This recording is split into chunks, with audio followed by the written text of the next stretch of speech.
आणि बुलेटिनच्या सुरुवातीलाच एक महत्त्वाची बातमी आहे। महाराष्ट्रामध्ये एक अत्यंत धक्कादायक प्रकार उघडकीस येतोय। इतर धर्मातील लोकांकडून हिंदू धर्मातील ओबीसी आणि व्हीजेएनटी समाजासाठीच्या आरक्षणात घुसखोरी केली जात असल्याचा प्रकार समोर आला आणि ती होते फक्त एका सरकारी कागदाच्या आधारे। पाहूयात काय आहे हा नेमका धक्कादायक प्रकार। हिंदूंच्या आरक्षणावर धार्मिक दरोडा, हिंदूंच्या आरक्षणात इतर धर्मियांची घुसखोरी। 1983चं परिपत्रक ठरतंय त्रासदायक।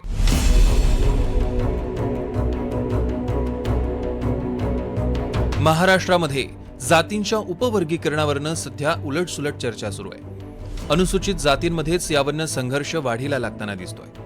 हा संघर्ष वाढत असताना एक नवी आणि धक्कादायक बाब उजेडात येऊ लागली आहे।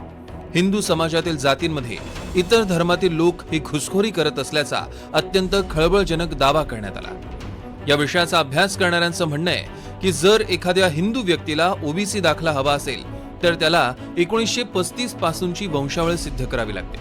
यामध्ये 7-12 उतारे, फेरफार नोंदी आणि पूर्वजांच्या जन्म मृत्यूच्या दाखल्यांवर कुणबी किंवा संबंधित जातीची स्पष्ट नोंद असणं अनिवार्य असतं। हे पुरावे नसतील तर त्याला दाखला मिळवणं अवघड होतं। जातीच्या दाखल्यासाठी आणखीही काही नियम आहेत। जातीचा दाखला विशिष्ट अधिकाऱ्याकडूनच दिला जातो। जात प्रमाणपत्र पडताळणीसाठी एक समिती असते। नोकरी किंवा शिक्षणासाठी या समितीकडून प्रमाणपत्र आवश्यक असतं। आपण संबंधित जातीचे आहोत हे अर्जदारालाच सिद्ध करावं लागतं। जातीचा खोटा दाखला दिल्यास नोकरी किंवा पदवी जाऊ शकते। खोटं जात प्रमाणपत्र दिल्यास 2 वर्षांपर्यंत तुरुंगवासही होऊ शकतो। हे सगळे नियम फक्त हिंदू धर्मियांसाठीच जाचक असल्याचा आरोप केला जातोय। पुरावे नसल्यास हिंदू समाजातील व्यक्तीला आरक्षण मिळवणं अवघड जातं। मात्र इतर धर्मातील व्यक्तींना ते फार कठीण नसतं असं कायद्याचे अभ्यासक महेंद्र खरात यांचं म्हणणं आहे। मुस्लिम किंवा ख्रिश्चन समाजाचे लोक दिसतात, त्यांच्याकडे असे जे काही आपण आता पुरावे म्हटलं ते पुरावे उपलब्ध नसतील तर त्यांच्या संघटनेचे, मग मुस्लिम संघटना असतील, ख्रिश्चन संघटना असतील, त्यांच्या संघटनेच्या प्रमुखांनी जर असं काही दस्त आपल्याला दिला की बाबा हे या जातीमध्ये होते तर तो सुद्धा एक पुरावा। हा मात्र ते सपोर्टिंग, ज्याला आपण म्हणूयात की मुख्य जे पुरावे आहेत त्याला जोडून एक सहाय्यक पुरावा म्हणून तो संघटनेचा पुरावा मानला जाईल। महेंद्र खरात यांचं म्हणणं आहे की मुस्लिम आणि ख्रिश्चन समाजातील व्यक्तीला आरक्षणासाठीची कागदपत्र मिळवणं फार अवघड नसतं। खरात यांचं म्हणणं आहे की इतर धर्मातील लोकांना जात प्रमाणपत्रासाठी लागणारी कागदपत्र गोळा करणं हे फार कठीण नसतं। मुस्लिम समुदायाबाबत बोलायचं झाल्यास हे प्रमाणपत्र काढण्यासाठी मौलवी आणि 2 स्थानिकांची व्यवसाय प्रमाणपत्रावर सही पुरेशी असते। ख्रिश्चन समुदायातील लोकांसाठी चर्चच्या पाद्रींचे प्रमाणपत्र आणि स्थानिक चौकशी अहवाल पुरेसा असतो। याच विषयाचा अभ्यास करणारे वकील निलेश आंधळे यांनी एक उदाहरण देत हा प्रकार त्यांना गंभीर का वाटतोय हे समजावून सांगण्याचा प्रयत्न केला। टकारी समाजातील धोंडफोडे किंवा दगडफोडे या समाजातील एका व्यक्तीनं अचानक शेख आडनाव लावून व्हीजेएनटी प्रवर्गाचा दाखला मिळवल्याचं त्यांनी म्हटलंय। संबंधित व्यक्ती आणि त्याची पत्नी दोघेही उच्च शिक्षित शिक्षक असून त्यांची आर्थिक स्थितीही चांगली आहे, तरी केवळ धार्मिक प्रमाणपत्राच्या जोरावर त्यांनी आरक्षणात घुसखोरी केली आहे असं आंधळेंचं म्हणणं आहे।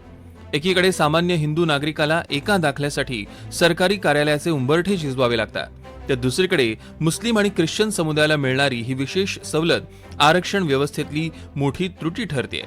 ही घुसखोरी तातडीनं थांबवून आरक्षणाचे नियम सर्वांसाठी एकसमान करावेत अशी मागणी करण्यात येते। अविनाश पवार, एनडीटीव्ही मराठी, शिरूर। दरम्यान हिंदूंसाठी केली जाणारी जात पडताळणी आणि मुस्लिम आणि ख्रिश्चन समाजाच्या व्यक्तींसाठी केली जाणारी जात पडताळणी यात नेमका फरक काय? ॲडव्होकेट निलेश आंधळे यांच्याकडून आम्ही सविस्तर जाणून घेतले। आपण पाहूयात।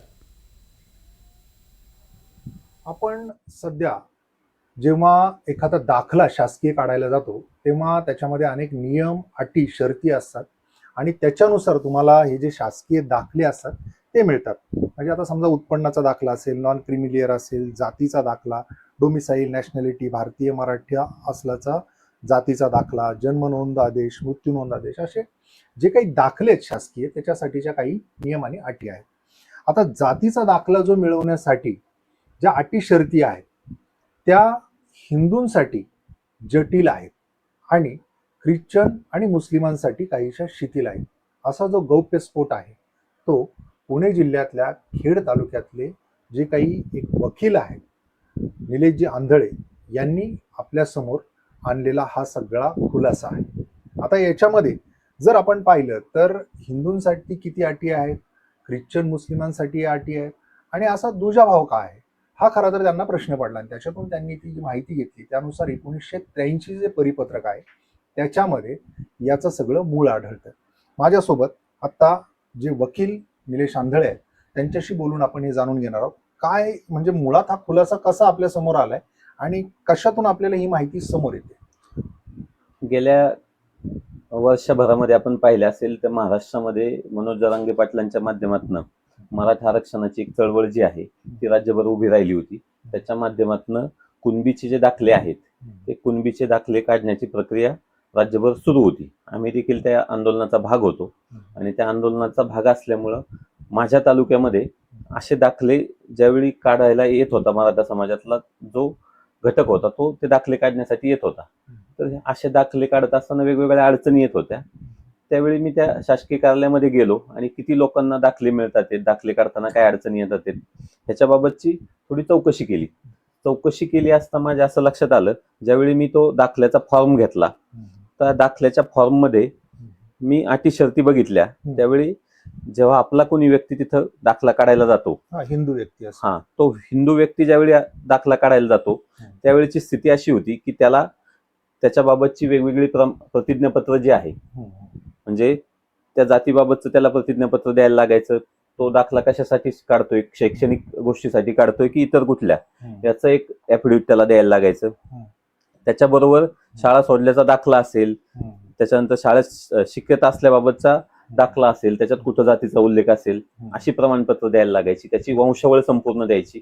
त्या वंशावळीमध्ये त्याचे जे सगळे कुटुंबीय आहेत त्यांच्या सगळ्यांचे सातबारे उतारे आणि त्याच्या आधारे वारस फेरफार जे आहेत ते द्यायला लागायचे.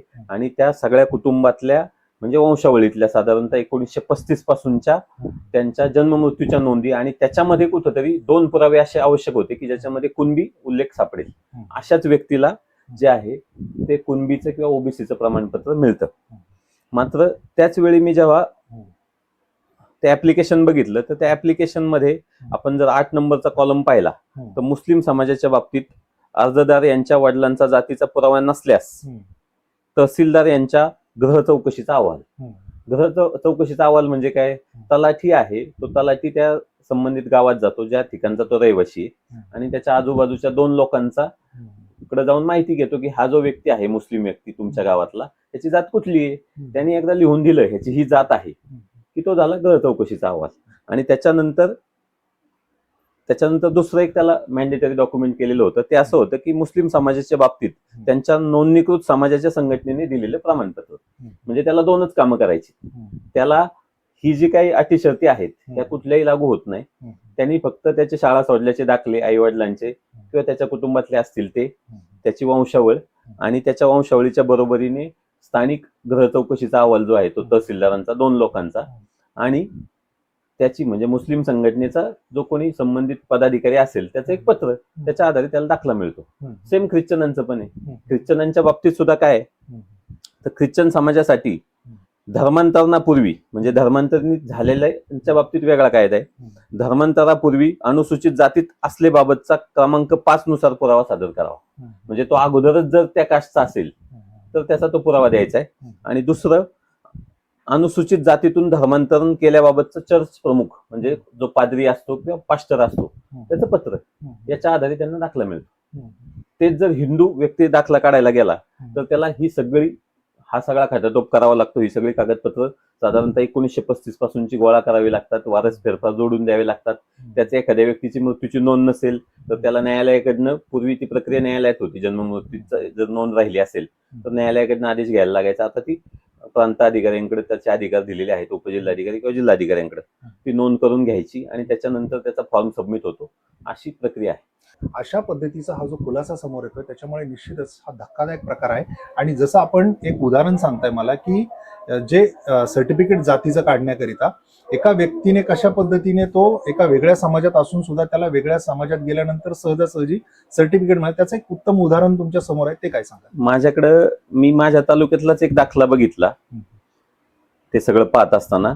तर माझ्या तालुक्यातला एक किवळे म्हणून गाव आहे, त्या किवळे गावामधला एक दाखला आहे त्या दाखल्यामध्ये मी जेव्हा बघितलं की त्यांनी काय जोडून दिलंय कागदपत्र, आपल्याला काय जोडून द्यावे लागतात आणि त्याला काय जोडून द्यावे लागतात, तर त्यांनी तो दाखला काढत असताना त्याची वंशावळ आपण बघू शकता की त्यांनी त्याची वंशावळ जोडून दिलेली आहे. आणि वंशावळीच्या बरोबरीने हे जे स्थानिक चौकशीचा जो अहवाल आहे, हा स्थानिक चौकशीचा अहवाल त्याच्यामध्ये जोडलेला आहे. हा लक्षात येईल आपल्या की स्थानिक जो व्यक्ती आहे शेजारी भास्कर दिलीप शिवले, गणेश बबन चौधरी यांनी सांगितलं की हा व्यक्ती मुस्लिम टाकारी या जातीचा आहे. त्याच्या आधारे ह्या व्यक्तीला दाखला मिळाला. आणि दुसरं जर प्रमाणपत्र आपण पाहिलं तर दुसरं जसं लिहिलंय त्याच्यामध्ये की एक संस्थेचं प्रमाणपत्र पाहिजे, तर Muslim all backward classes organisation India ह्याचे ऍडव्होकेट इम्रान मोमीन, माझे क्लासमेटच आहे, यांनी सांगितलं की हा व्यक्ती टाकारी जातीचा आहे. त्याच्या आधारे त्याला दाखला मिळाला. अच्छा. असे दाखले राज्यभर मिळतात सगळ्यांना. अच्छा. आता अशा प्रकारे जर आपण पाहिलं तर हे जे प्रमाणपत्र आहे जातीचं ते मिळवण्यासाठी एकीकडे एका समाजाला वेगळा न्याय आणि दुसऱ्या समाजाला वेगळा न्याय, ही जी परिस्थिती आहे ती अत्यंत धक्कादायक अशी समोर येते. आणि खरं तर याच्या बाबतीतला काय म्हणजे हा सगळा प्रकार आहे तो तपासून पाहण्याची गरज निर्माण झालेली आहे. 1983चं हे परिपत्रक काय आहे, याच्यानुसार ही शिथिलता एका संबंधित समाजाला का दिलेली आहे, आणि जर आपण पाहिलं तर हिंदूंसाठी हा जो काही वेगळा न्याय तो कशासाठी दिलेला आहे, याची संपूर्ण सखोल चौकशी होऊन खरं तर याच्यावर आता कशा पद्धतीने प्रशासन हे खुलासा देत आहे, त्यासोबतच याच्यामधली जी काही जातीच्या दाखल्याची जटिलता आहे ती संपवण्यासाठी काय प्रयत्न होत आहेत हे पाहणं तितकंच गरजेचं असणार आहे. आपल्याला पुणे जिल्ह्यातल्या खेड तालुक्यामधून हा जो धक्कादायक प्रकार समोर येतोय, त्याच्यानंतर संपूर्ण देशामध्ये, राज्यामध्ये खरं तर याच्या बाबतीतली ही सगळी कागदपत्र तपासून पाहण्याची आता गरज निर्माण झालेली आहे. अविनाश पवार, NDTV मराठी, खेड, पुणे.